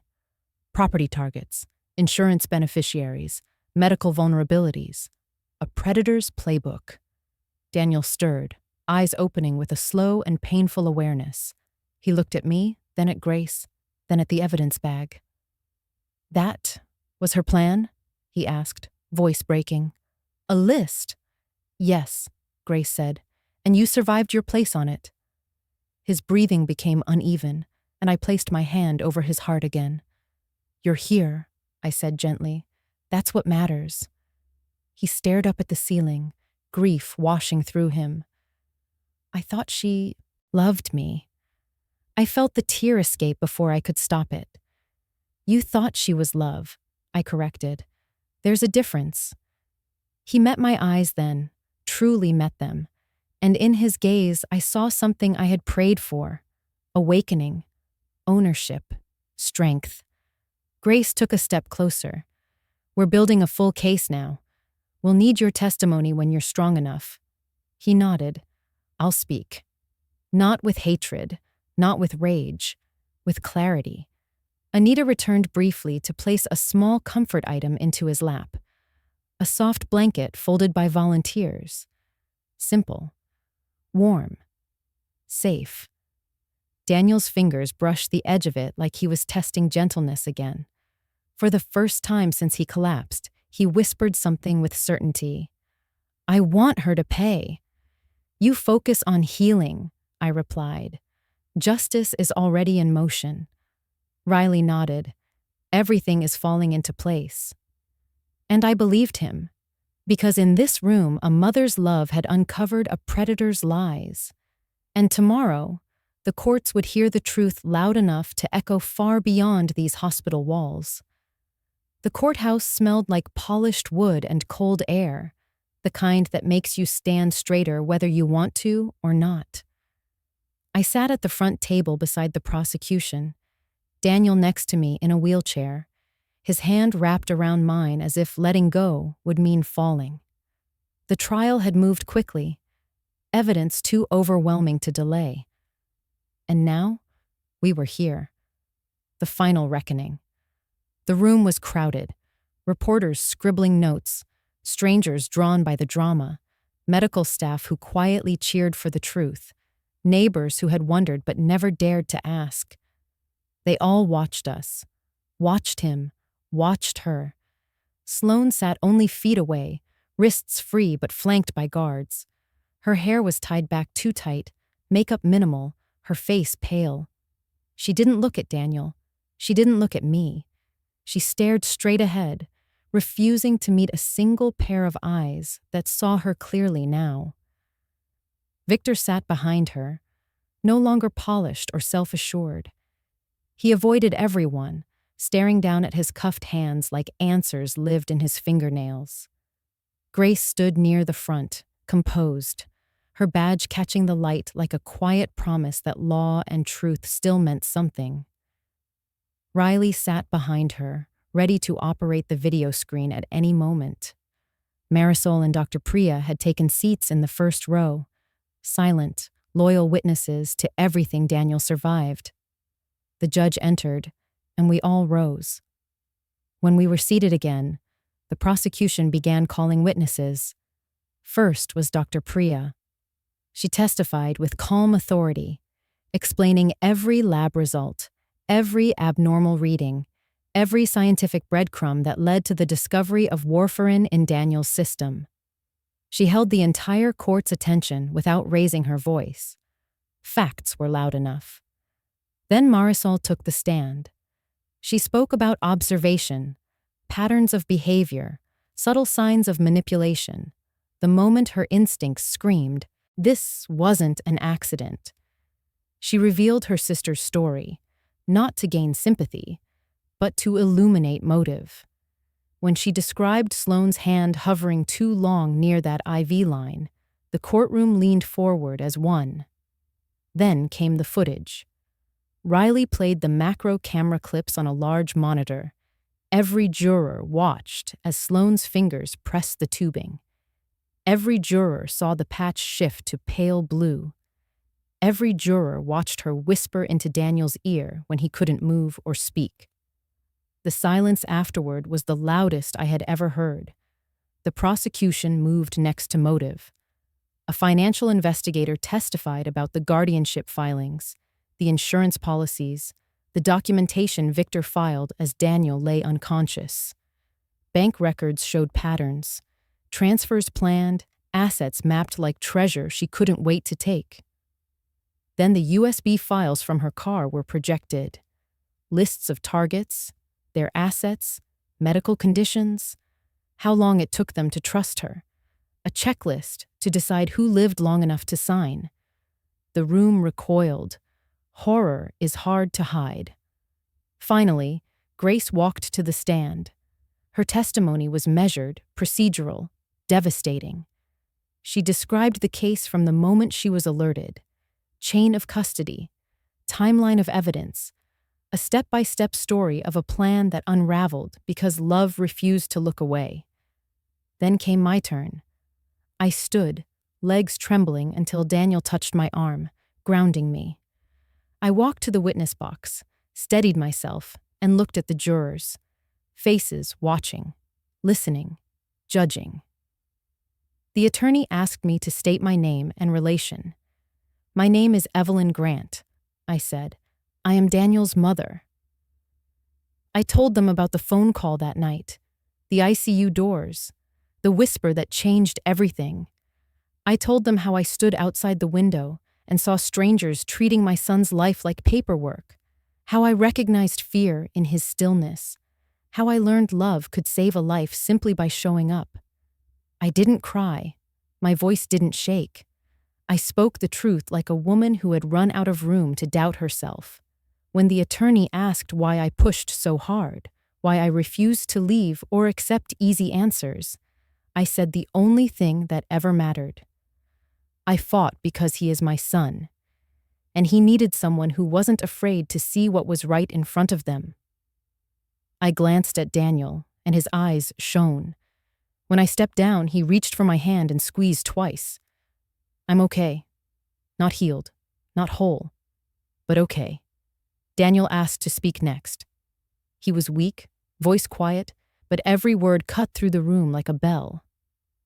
"I trusted her," he said, staring at the woman he once promised his life to. I believed everything she told me. She isolated me from the people who loved me most. She convinced me that my own mother was a threat. And then she tried to make sure I could never see the truth. His voice tightened. But I did, because my mother never stopped showing up. Sloane flinched. The jurors watched her crumble one breath at a time. When Daniel finished, he didn't look at her again. The arguments closed. The jury left to deliberate. It didn't take long. When they returned, the foreperson rose. We find the defendant guilty on all counts: attempted murder, fraud, abuse of vulnerability, conspiracy, guilty, guilty, guilty. The judge sentenced her with no softness in his tone. Decades, years she could not charm or lie her way out of. Time she would serve for every bruise she disguised as clumsiness, every sickness she called stress, every life she hollowed out for her own gain. Victor received his own fate, stripped of his license, placed under probation and community supervision, his freedom limited by the very laws he once twisted. But I didn't look at either of them. I looked at my son. Daniel wasn't triumphant. He wasn't relieved. He was grieving something that had once felt like love. When the judge dismissed us, I wheeled him out into the hall. Cameras flashed. Questions rained down. He kept his head down until we reached a quiet corner away from the noise. His voice was a whisper. "Is it really over?" I cupped his cheek gently. "The danger is over," I said, "but healing takes time." He nodded. "I want to start fresh." "We will," I promised. He leaned his head against my shoulder like he did when he was little, when life was easier and love was simpler. And together, we breathed out the final breath of a nightmare that tried and failed to end him. Tomorrow would be different. Tomorrow would be ours. The first morning after the trial felt like a new kind of sunrise. I woke before the alarm, not because of fear, but because peace nudged me awake. Daniel was sleeping soundly in the hospital's recovery room. No machines breathing for him. No threat looming in the shadows. His hand lay steady in mine, warm and sure. He was alive. He was safe. And the woman who hurt him couldn't touch him ever again. A week later, he was discharged. I wheeled him through the hospital hallway that had once felt like a battlefield. Nurses smiled, nodding in quiet victory. Owen gave a small salute. Marisol squeezed my shoulder and whispered, "You two saved each other." Outside, the air tasted different, crisp, honest. I helped Daniel into the passenger seat of my car, careful not to rush him.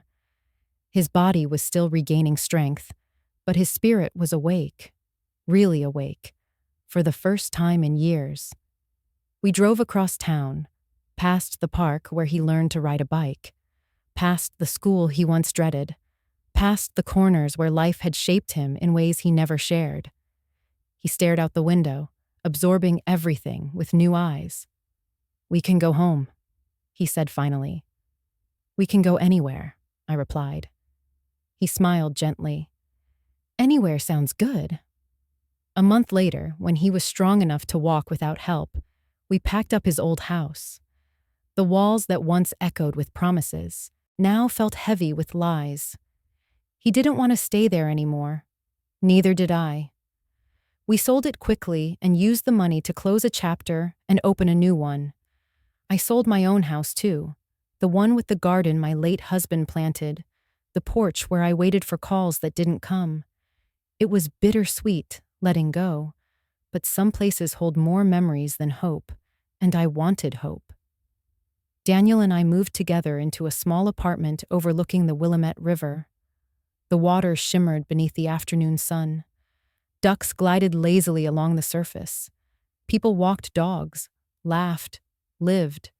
Life kept moving, and so did we. One cardboard box remained unopened longer than the others. It sat on the dining table, Small, wooden, familiar, the wedding diamond box, the symbol of a love that had guided me through the darkest night. Daniel placed his hand over it, hesitant. "Mom, are you sure?" I nodded. "Your father trusted me with everything he had, and now I trust you with everything I have." Carefully, I opened the lid. The diamond sparkled softly in the afternoon light.